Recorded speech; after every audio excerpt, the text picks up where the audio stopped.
Salam əziz uşaqlar, bu günləri mən sizə possessive case-i izah eləyəcəm. Çalışacağım ki, daha ətraflı şəkildə hər şeyi izah eləyim. Possessive case or genitive case. Possessive or genitive case of noun, yəni yəlik hal. İsmin yəlik halı. Yəlik hal deyəndə nəyi nəzərdə tuturuq? Gəlin birinci onunla başlayaq. Apostrof S, S apostrof, bir də of-u götürürük. Bu olacaq possessive or genitive case. Yəni possessive case-də görsəz, genitive case-də görsəz, bilin ki, sizdən bunu soruşur. In, in, ün şəkilçisidir. Apostrof S-i işlədəcəyik. Əgər isim təkdə olarsa, S apostroflu cəmdə olarsa, of-u cansızlarda işlədirik. For example, gəlin nümunələr əsasında daha ətraflı öyrənək. Apostrof S, məsələn, deyirəm ki, girls book, qızın kitabı. Qız tək olduğuna görə apostrof S-dən istifadə etdik. Girls, burada artıq qızı cəmləşdirdik. Yəni, qızların books ya da elə book da verə bilərik, qızların kitabları. Baxın, bu şəkildə cəmləşdirdik. Yox, əgər isimim cansız olarsa, yəni hər iki tərəf cansız olarsa, o zaman of-dan istifadə eləyəcəyik. For example, məsələn, deyirəm ki, maşının açarı. Maşının açarı, burada bir şeye fikir vermək lazımdır ki, maşının açarı deyəndə biz bunları çarpaz tərcümə eləyəcəyik. Birinci gələcəksə key of the car. Bax, diqqət yetirdiniz. Birinci açar sözü gəldi, sonra isə maşın sözü gəldi və ortasında of sözünü işlətdik. Yəni, baxın, ın şəkilçisi hardadır? Maşında. Bu da of the car, maşının açarı formasında deyəcəyik. Bir də təkrar edirəm. Genitive ya da possessive case, apostrof S, S apostrof və of deməkdir. S apostrof S-i biz təkdə, yəni isim tək olarsa, o zaman apostrof S-dən istifadə eləyəcək. İsim cəmlənərsə, S apostrofdan, cansız olarsa, hər iki tərəf cansız olarsa, o zaman of-dan istifadə eləyəcək. Bu bizim təməl bilgilərimizdir. Gəlin indi daha geniş şəkildə öyrənək. Təbii ki, istisna hallarımız bütün qaydalarımızda olduğu kimi burada da var. Nə zaman biz apostrof S-i işlədəcəyik? Gəlin birinci ondan başlayaq. Bir yerdə qeyd edeyim mütləq şəkildə. Kökündən dəyişən isimlər və təki cəmi eyni olan isimlərimiz. Bunları gəlin sadalayaq. Hansı isimlər idi onlar? Child, children, man, men, woman, women, goose, geese, mouse, mice, ox, oxen, foot, feet, tooth, teeth və s. Bunlar kökündən dəyişən və təki cəmi eyni olan isimlərimiz var idi. Sheep, sheep, a sheep, sheep, a deer, deer, a swine, swine, a fish, fish. Bu isimlər, sadaladığımız bu isimlərin hamısı apostrof S-lə düzəlir. Təkdə də olsa apostrof S-lə düzələcək, cəmdə də olsa apostrof S-lə düzələcək. Məsələn, gəlin bir nümunə deyək. Yazıram child, uşağın, child's deyək ki, toy, uşağın oyuncağı. Uşaqların oyuncağı dediyimiz zaman uşaqlar nədir? Children. Burada da apostrof S-dən istifadə edəcəyik. Children's toys. Burada məntiq nədən ibarət uşaqlar? Gəlin burada bax, bu S şəkilçisinin apostrofun bu tərəfində keçməsində məqsəd ismi cəmləməkdir. Bayaqki nümunəyə bir də qayıdıram. Girl, qızdır. Apostrof S işlətdim. Burada girls, burada S-i bu tərəfə, yəni bu S-i bu tərəfə keçirtməkdə məqsədim qız sözünü qızlar, yəni cəmləşdirməkdir. Ona görə də qız sözü adi isimlər S şəkilçisini qəbul etdiyinə görə biz burada S-i keçirdik. Amma children, man, men, woman, woman, sheep, deer, swine bu isimlərimiz cəm şəkilçisi qəbul etmədiyinə görə, kökündən dəyişir ya da olduğu kimi qaldığına görə biz onları hər iki formasını apostrof S-lə düzəldirik. Məsələn deyirəm ki, ships Ship's tail və yaxud da ships tails. Burada yəni bu tails burada göstərir ki, qoyunun quyruğu deyirəm. Quyruqlar dediyim zaman burada artıq bunun cəm olduğunu göstərir. Niyə? Çünki bir qoyunda bir quyruq olur, təbii. Və əgər burada tails cəmdədirsə, deməli ship sözü də burada cəmdə sayılır. Amma heç bir halda biz bu şəkildə işlədə bilmərik. Və yaxud da deer sözünü bu şəkildə işlədə bilmərik. Bunlar yanlış olar. Eyni qaydada da bunları yanlış S apostrofla versək yanlış olar. Sonra nələrə baxırıq?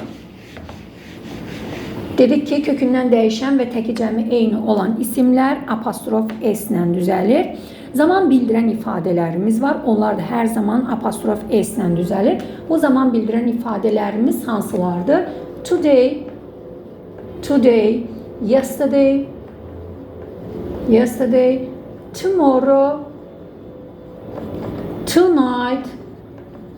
Bu zaman bildirən ifadələrimiz apostrof S-lə düzəlir.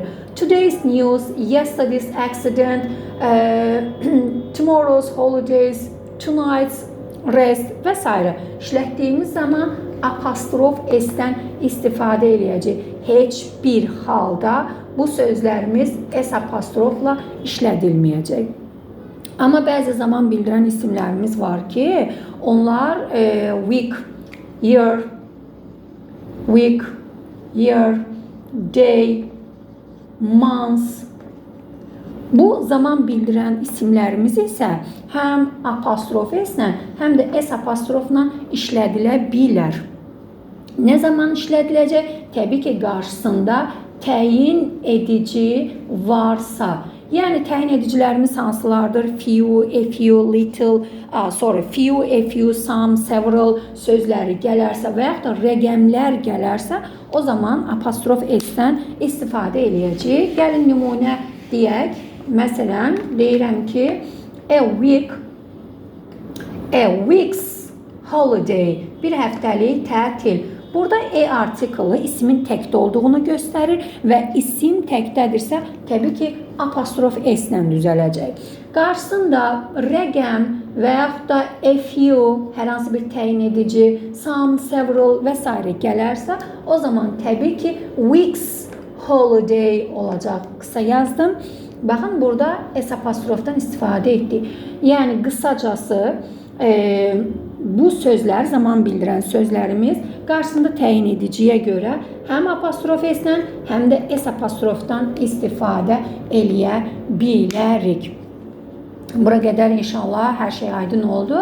İndi isə keçək S apostrofun işlənmə yerlərinə.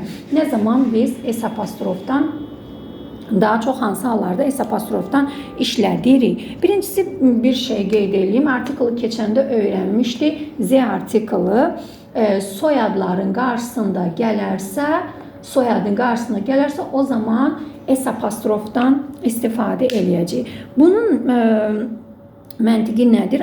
Artikl bölməsini öyrənəndə demişdik ki, adların qarşısında artikl işlədilməz, amma soyadın qarşısına Z artiklı gələrsə, bu bütöv bir ailəni nəzərdə tutmuş olacaq və bütöv ailəni nəzərdə tutduğumuza görə cəm də işlədilir, cəm olduğuna görə də S apostrofdan istifadə eləyirik. Amma Mr., Mrs., doktor, professor və s. kimi bu kimi adlar gəldiyi, adların qarşısında belə bir təyin edici gəldiyi zaman biz o zaman apostrof S-dən istifadə eləyəcəyik. Məsələn, deyirəm ki, The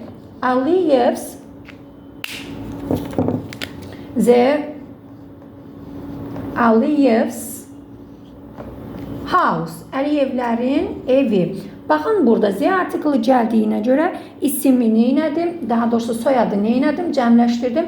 Cəmləşdirdiyimə görə də apostrof S-dən istifadə edirik. Amma, məsələn, deyirəm ki, Mr. Smith, bu zaman apostrof S-dən istifadə etdik. Cənab Smith'in deyək ki, house, evi. Bunlar gələrsə apostrof S-dən, Z artiklı gələrsə S apostrofdan istifadə eləyəcəyik. Daha sonra nələrə fikir verməliyik? Bu yəlik hallarda daha çox nələrdən istifadə olunur?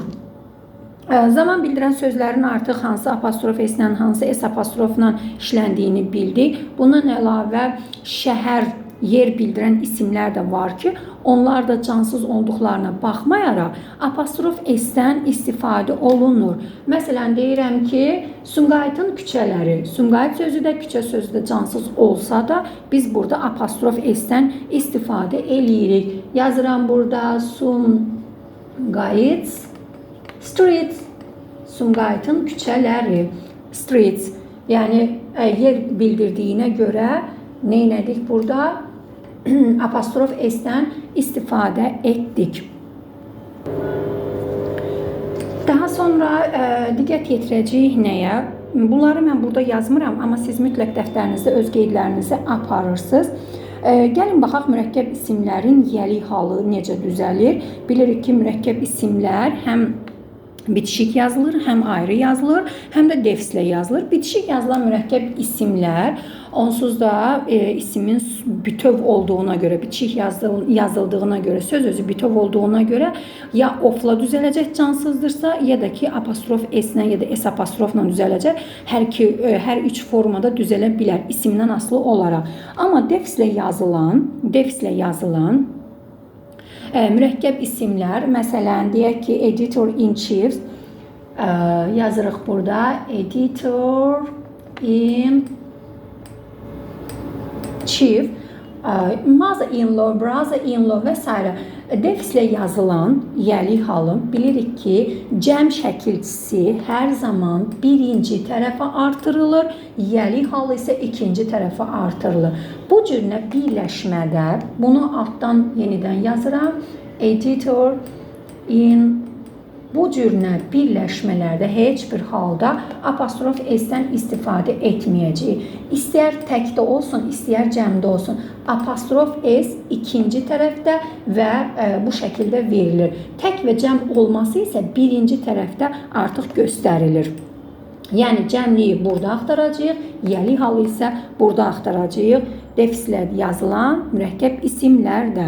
Sonra digər bir diqqət etməli olduğumuz şey sözönlü birləşmələrin işlədilməsidir. Bunlar da çox əhəmiyyətlidir. Sözönlü birləşmələrdə apostrof S-dən istifadə edirik. Məsələn, yazıram burada at the bakery shop. Burada shop sözü çox zaman, demək olar ki, həmişə ixtisara düşür.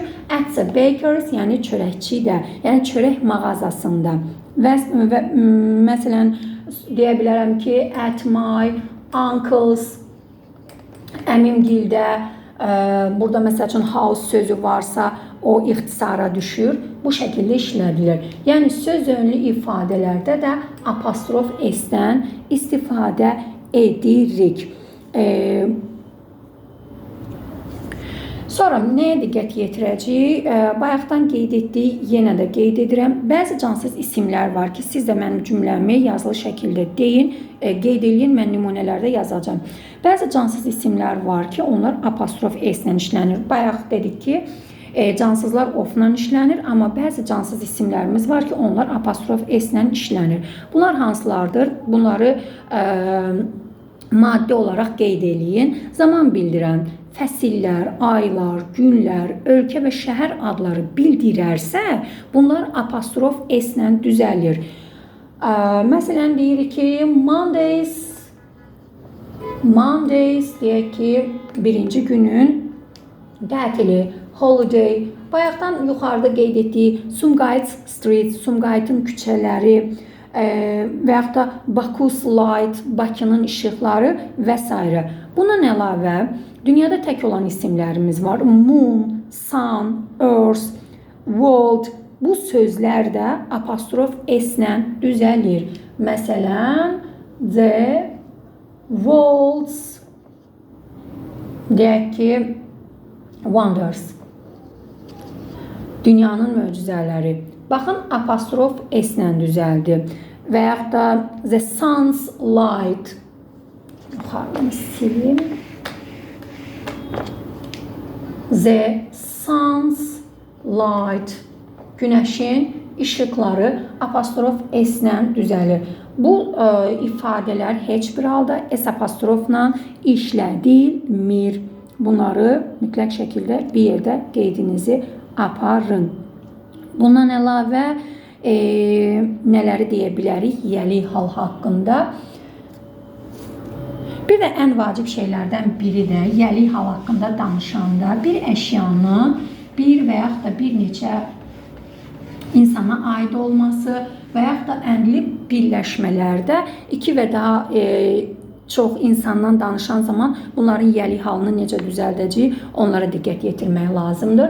Gəlin bunları daha yaxşı olar ki, nümunələr şəklində verim, sizə daha aydın olsun. Məsələn, deyirəm ki, Ali and deyək ki, Toms, Ali and Toms, baxın, hər ikisində də yəli halı qoyuram. Əgər burada verilmiş əşya bədən üzvüdürsə, hair, bədən üzvüdürsə, eyes, nə bilim, legs, ayağı, saçı, gözü, əgər bədən üzvüdürsə, mütləq şəkildə hər iki tərəfdə nə olmalıdır?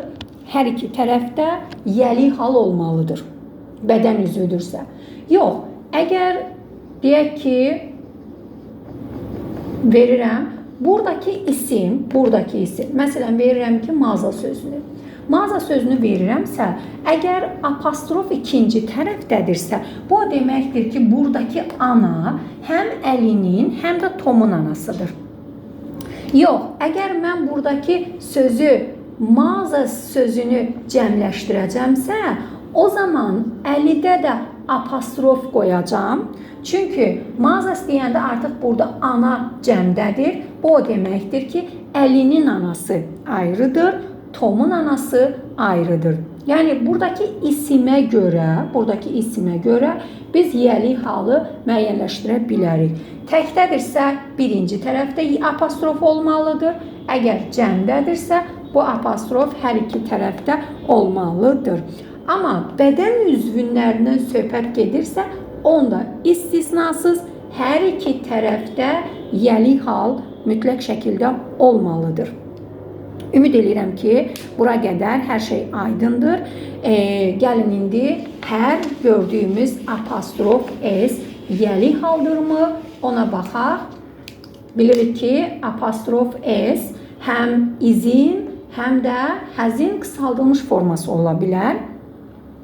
Nə zaman izin, nə zaman həzin və yaxud da nə zaman yəli hal olduğunu müəyyənləşdirmək üçün mütləq şəkildə biz bundan sonra gələn ifadələrdən rahatlıqla tapa bilərik. Məsələn, bundan sonra feil, ingli feil, yəni ing-li feil gələrsə, bu iz ya da həzin, izin qısaldılmış formasıdır. Bunu ümumi yazıram. Təbii ki, həmişə belə olmur. Fərqli situasiyalar ola bilər. İngli feil təkcə davam edici zamandakı feil deyil, həmçinin gerundda ola bilər. Bilirik ki, gerundda yəli haldan sonra işlənə bilir. Biz bunları indi testlərin daxilində nə zaman gerunddur, bu yəli hal sayılır ingli feil, nə zaman feilin davam edici formasıdır, onu təbii ki, testlərin üzərində işləyərək öyrənəcəyik. İngli feil gəlirsə, bu izin qısaldılmışıdır. Verb 3 gələrsə, bu zaman həzin qısaldılmışıdır. Daha sonra, belə deyək də, gəlin bunu daha sərgəli formada yazım. Apostrof S nə zaman un şəkilçisi deyil. Gəlin buna baxaq. Nə zaman un şəkilçisi deyil.